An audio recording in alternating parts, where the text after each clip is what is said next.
Hi all, this is Mr. Yeager for Honors Chemistry. Today we're looking at electrons and light. All right. Basically what we're saying here is this is how we know electrons are in energy levels, and where those are located is because of the light that they will emit as they move from a higher energy level to a lower energy level. So, like I just said, we're going to basically look at the Bohr model of the atom in a little bit more detail. That's the model we have essentially been using, okay, with the nucleus and then the electrons and energy levels. Then we're going to look at light emission. So we need to go into a little bit of what is light, you know, what is it doing, how does it have energy, etc. We're going to do a little bit of calculations with that, and then get into how these two things come together, okay? So the Bohr model of the atom is the one, like I just said, is the one we've been using. Protons and neutrons in the nucleus, electrons and energy levels. All right. What we're getting into more detail with this unit is specifically how those electrons are in those energy levels. Instead of just saying they're in them, we're going to figure out exactly where they are in them. Okay. So, what Niels Bohr is his full name, discovered or proposed as well, and supported through his experiments, is that the atom has what are called certain allowable energy states, and the electrons are orbiting in the nucleus in those energy states. When we say allowable, it's actually very specific, saying this is how much energy the electron has when it's in this particular level, okay? And so that's what we're looking at, and again, we can visualize this as the rings, like the picture shows, and those rings are at particular energies, all right? The higher you go, the more energy your electron has.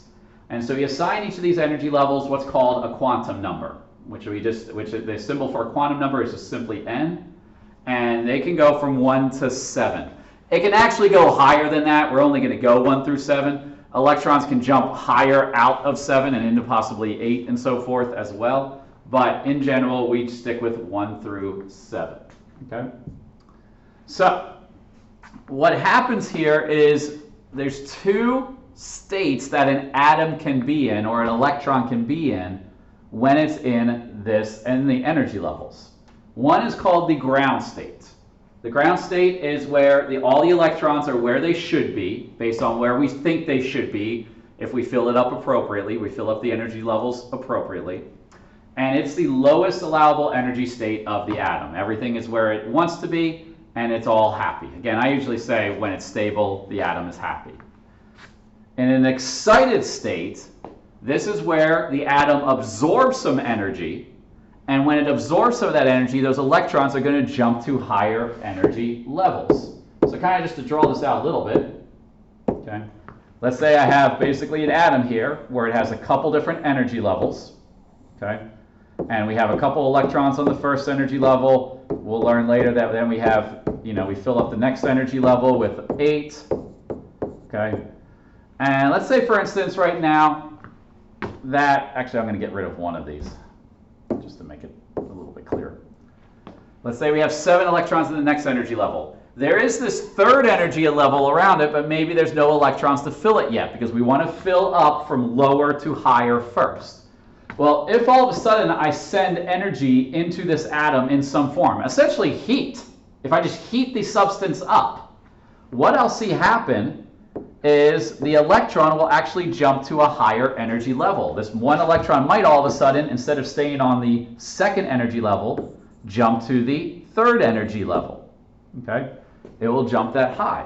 And I should have pointed out, basically, we number the energy levels from the inside out. So this would be n equals 1, n equals 2, n equals 3. Okay?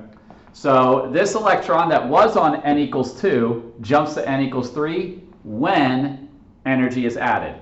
We would now say this atom is excited. When the atom had the electron at the lower energy level and everything was where it should be, it was at the ground state. But once it jumps to a higher energy level, we say it becomes excited. And it can jump multiple energy levels. It's possible that this one could jump all the way to n equals 4, the 4th energy level, etc. Okay? Again, I want you to understand this more, just the conceptual idea right now. You don't have to sit there and go, do I need to know which energy level it goes to? Not right now. Okay? Not really in honors chemistry. Just the idea that the electrons can jump from one energy level to another energy level. Okay? So that's what we're talking about with the comparison between ground and excited state. All right. All right. Now, we jump to light emission, and I don't want you to be confused because I just said how we jump to the higher energy state and we can quote unquote see that. We actually don't see it jumping to when it jumps to a higher energy state because it's absorbing the energy. When the electron moves from the excited state back to the ground state, we will see light emitted. Okay? It'll release radiation. It is radiation in the form of visible light. It is possible to release other forms of radiation. Okay? We can release ultraviolet and infrared. We can even release X-rays and stuff like that. We don't generally release gamma that much because that's a huge amount of energy that's being released then. That's coming from the nucleus, and X-ray is more from the nucleus as well. But we can have possible low emission X-rays with electrons, okay? But the big idea here is when you go from a excited state to a ground state, when you go down an energy level, you can see the picture right over here, the electron drops from one energy level to another, it will release light, okay? And depending on how big the drop is, because again, like I said, maybe the electron got up really high to a high energy level, and it drops all the way down, it'll emit a different color light, which is what we're showing here, okay? Essentially, when the electron drops from n equals 3, I think this is showing like back down to n equals 1, it's releasing red light. If it jumps from n equals 4, which is a higher energy state, it's going to release green light, and so forth until you reach purple light, which is the highest energy color. Okay? So the job of it is the fact when it drops in energy state, we see that light. The thing is, what's generally happening, and we're seeing this if you turn on a stove, like when you see the light of the metal and stuff like that, that's the electrons jumping back and forth. Is basically you're increasing energy to some electrons while other ones are dropping, and we only see it when they drop. Okay, when the energy level goes down. Okay? So let's talk light a little bit first. Since now we say, okay, light is being released, let's understand about the energy of light and what is happening here.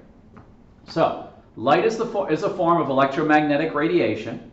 I have my electromagnetic spectrum at the bottom here. We will primarily look at just visible light spectrum. All right, we're going to do a really cool lab where we're going to look at lights being released by certain chemicals, and it's going to be in the visible spectrum.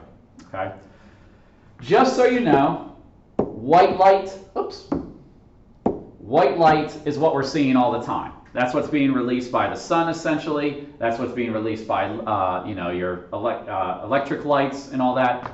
It's a mixture of all the colors. Okay. We know this because we can put filters up or use prisms or little diffraction devices that will separate those colors out into multiple parts, okay? In all the different colors, the Roy G. Biv, as we said. I hope everybody understands. Red, orange, yellow, green, blue, indigo, violet, okay? All those colors are present in street lights, sunlight, and everything. It's just our eyes can't separate out all of those different colors because there are nanometers of differences between those colors. And so our eyes can't do that. Down here with the electromagnetic spectrum, EM spectrum. Okay. A couple things we want to make sure we clearly know with this, okay, is we are interested in the frequency of the light, the wavelength of the light, and the energy of the light. Okay? Frequency, just so we know, frequency is again just how quickly it's going up and down, up and down, up and down. How many waves do you see in a second? That's what frequency officially means. It's measured in hertz. Okay? Wavelength is exactly as the name implies. It's how long the wave is, how long one wave is. It'll be measured in meters, it'll be measured even in nanometers, so we might have to be prepared to make that conversion. Energy, measured in joules. Okay, I think I have this actually on the next page. I don't know why I'm doing it now. All right, but those are the things we're most interested in. On this EM spectrum, I will be asking questions about what color or what type of radiation, because I will ask about these other ones, radio, microwave, infrared, ultraviolet, X-rays, and gamma. Which one has a higher frequency, which one has a higher wavelength, which one has higher energy. So this is what you basically need to know. Gamma is the highest energy and highest frequency radiation. It'll have the lowest wavelength. Okay? So that means gamma is the most energetic wave, higher than X-rays, ultraviolet. Violet is then next, so violet is more energetic than blue, green, yellow, orange, red. Then infrared, microwave, and radio has the lowest energy. But as I move from gamma to radio, that means my energy is decreasing, my frequency is decreasing, but my wavelength is getting larger. Okay? So those are the general trends we need to be able to pay attention with. So I can ask you questions, you know, green or orange, which one has a higher frequency? Well, the answer to that is green. Green is greater frequency than orange. Okay? And because green is closer to gamma. That's, I think, a good way just to simply remember this. So if you can remember one side of this, you can go to the other side and remember radio. Radio is the lowest energy, lowest frequency, but largest wavelength. If you go the opposite way, you're doing the opposite trend. Okay? So, I will give you the wavelengths of all the colors because we will be interested in identifying what color is present when we get an answer. So this is, you can see, I'm giving you the wavelengths and we're in nanometers. Nanometers, again, basically in 1 meter, that equals 1 times 10 to the negative 9th nanometers. Okay? Oh, I'm so dumb. Sorry about that. It's 1 times 10 to the 9th nanometers. Okay, a meter is very, very large. Okay? So 1 meter is equal to 1 times 10 to the 9th. Basically a, what's that? Billion? A billion nanometers. Okay? So we might have to convert these to meters because we're going to, before we put it in the equation. But there's your colors again. All right?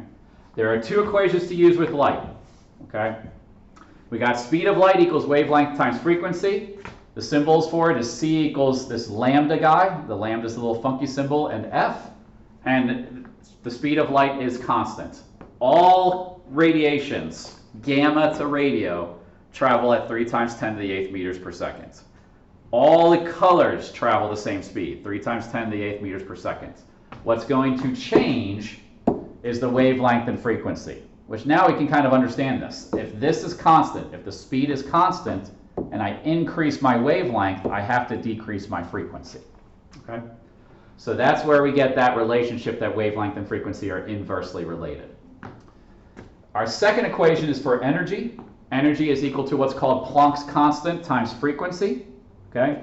So E equals HF. H is Planck's constant. And there you got it. 6.626 times 10 to the negative 34 joules seconds. Okay, this is joules seconds, not joules over seconds. So that is giving me how I can use that to help me calculate what the energy of the wave is. You can see energy and frequency have a direct relationship. If I increase frequency, I increase energy. So energy and frequency are directly related. So all of our relationships are increase energy, increase frequency, decrease wavelength. So the wavelength is the one that works opposite of the other 2. Okay? But those are our 2 equations. I'll give you those equations. I'll give you those constants. But we just need to make sure we know our units, and I already just went over that. Wavelength should be in meters when I plug it in. Frequency will be in hertz, energy in joules, speed, meters per second. Okay? So let's do a couple problems. What is the frequency of red light with a wavelength of 715 nanometers? Okay? So what I have here, I'll set it up. I'm going to do C equals wavelength times frequency. This is 3 times 10 to the 8th equals wavelength. I need to change this. I need to change this into meters. So 715 nanometers. I could move my decimal point basically 9 times. That's one way to do it. 1, 2, 3, 4, 5, 6, 7, 8, 9. Okay. The thing is, you should put this in scientific notation. You're not going to want to plug all that in. So this is 7.15 times 10 to the negative 7th meters times the frequency. So all I have to do is divide. Guys, when you divide scientific notation, make sure you put it in parentheses, unless you use the E function, if you know what I mean by that. Okay? So all you would have to do is 3 times 10 to the 8th divided by 7.15 times 10 to the negative 7th. This is also where I would recommend that you remember what the rules are for division and multiplication of exponents. If I'm dividing, I am subtracting, so I should see a larger exponent here, okay? And I do. 4.20 times 10 to the 14th hertz would be the frequency of the red light, okay? The other two, I would let you go ahead and kind of go through. It says, what's the color of a wave with a frequency of 5.8 times 10 to the 14th hertz, okay? You would do the exact same equation. You probably see it come out in your calculator as 0.000000517. We should either put it in a scientific notation or in nanometers, okay? And so that would be green light. Oh, it says, what is the color? So you'd solve for the wavelength, and then you go back and match it with your chart of colors, and you'd see that 517 falls in the green range. Okay. The last one I think is just showing how to use the energy. I'll go ahead and do this one just to show one last time how to go through it, because this is kind of a two-step problem. I'm solving for energy. So I'm doing E equals h times f, but they give me the wavelength. So I need to start with C equals wavelength times frequency. So 3 times 10 to the 8th equals, 4.10 times 10 to the, should just be 4.1. 4.1 times 10 to the negative 7th times f. I would solve for that, plug f on in over here, and do 6.626 times 10 to the negative 34 times f. And I would get my final answer of 4.8 times 10 to the negative 19th joules. Okay? You're going to get small numbers. I mean, you're multiplying by 10 to the negative 34th. It's going to be a small number. Now, I don't know if some of you saw it real fast. We could combine the two equations. If I divide out the wavelength to the other side, I see that frequency is equal to C divided by wavelength. So I could plug this in as E equals hc, both constants, divided by the wavelength. Okay, that would give me the energy as well. You could also see then wavelength and energy have an inverse relationship. If I increase wavelength, energy is going to go down. Okay? All right. So we're going to have to be able to do some of those problems. But again, in the end, what is the purpose of all this? Where does this come back to, again, electrons and what it can do for us? It turns out that each element will release the same colors and types of radiations as they move from excited to ground state, based on that element and the arrangement of their electrons. This is called an atomic emission spectra. An atomic emission spectra. It is the atom's fingerprint, the element's fingerprint. It is unique to that element. Now, we could have ones that look pretty similar, but in the end, each element produces their own atomic emission spectra. So this is something we can use to help us identify elements, okay, and has been used to help us, okay. And this is used to help us figure out that, hey, the sun is mostly helium, okay, or sorry, hydrogen and helium, mostly hydrogen and then helium as well, okay. So that's because if we look at the sun and we're able to see its atomic emission spectra, it's going to match what we see for hydrogen and helium. It'll have those two combined emission spectra. Now there's other elements as well that will show up because obviously the sun has lots of elements that are releasing light, but those would be the prominent ones. So these are examples of atomic emission spectra, not the top one, but the next 5. Okay, you see sodium, hydrogen, calcium, magnesium, and neon. And what we see is, what you would see is sodium probably producing some sort of yellow light. If you burn sodium, you will see salts, for instance, you will see yellow light. Well, you can kind of see why. It has 2 sections of its atomic emission spectra in the yellow section, and then one at the end of an orange, which is almost like a yellow-orange. So this is very strong. Now, it does also have maybe a slight little green tint to it, but again, the yellow would take over what we would see. If we're then able to diffract that light, that's what's happening here, is we're using basically a diffraction gradient, which is this little lens, essentially, that you hold over while you're looking at the light, and you might see these different lines of colors coming out because it's separating out those colors. Again, your eye can't separate all those out. It would just appear yellow, but then all of a sudden it would see all of them here. Okay. Hydrogen, you can see, has basically 4, I know it's a dark pen there, 4 emission spectra lines. And it would always form that. Always, always, always. So when I look at the sun, and I don't want to encourage anybody to look directly at the sun for any period of time, okay? But you would see these colors very prominent in a diffraction grating for hydrogen, okay? Calcium, you can see all its lines. Magnesium, all its lines, etc. So again, we would get very specific. If you're really, really doing this, we'd have to get very specific with where exactly that line is and everything like that. But it will always show up in the same spot for that particular element. So I can mix all these elements together, and obviously some of the lines are almost in the exact same spot and they would combine. But then there would be unique lines that, hey, neon and magnesium don't have this line right here, or don't have these. That would make me know that magnesium must be present in the substance. Okay? So that is what we have, what we're using with atomic emission spectra. So again, main ideas from this particular video: atoms, the electrons move between energy levels. Okay? When they absorb energy, they move up. When they release energy, they move down. When they release energy, they do it in the form of light. We can calculate out the frequency, wavelength, and energy of that light, and then they form atomic emission spectra that helps us identify the elements. All right. Thank you very much.